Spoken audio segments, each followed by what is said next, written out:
السلام عليكم ورحمه الله وبركاته.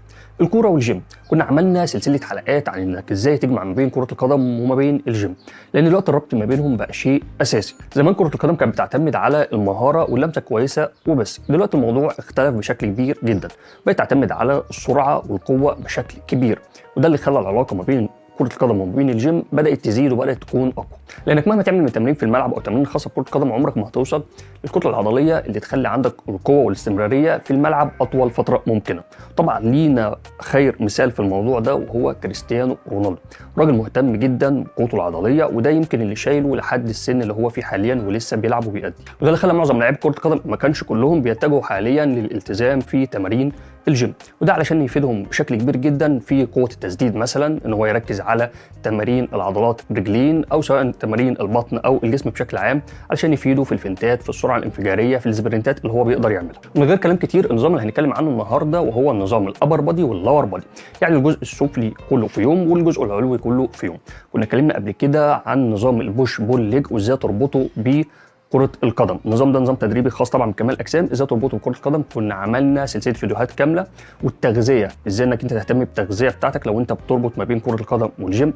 كل الكلام ده هسيبه لك في قائمة التشغيل تحت في صندوق الوصف او في الاي اللي هتظهر فوق دي.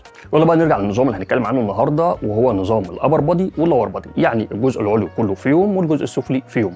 التمرينه اللي هنتكلم عنها النهارده وهي تمرينه خاصه بالجزء السفلي، تقويات الرجلين بشكل كويس هتفرق معاك جدا جدا جدا في تسديداتك، في فنتاتك، في سرعاتك، في القوه الانفجاريه. وفي التمرينه النهارده، التمرينه اللي هنشوفها مع بعض النهارده هي تمرينه بتركز على جميع عضلات الرجل. احنا بس قبل ما ندخل على التمارين ونشوفها دلوقتي مع بعض، كل تمرين هكتب لك عليها عدد التكرارات بتاعتها وعدد المجموعات بتاعتها. يا ريت بس كده تدينا لايك كده وتشترك في القناه، وبعد كده نتفرج على التمرين مع بعض. يلا بقى نتفرج على التمرين.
وزي ما شفنا التمرين كده مع بعض، ركز في التكنيك، سيبك خالص من الاوزان. الاوزان هتيجي واحده واحده، والاوزان مهمه، مش معنى ان انت بتلعب كره قدم ان انت مش مهم بالنسبه لك الاوزان.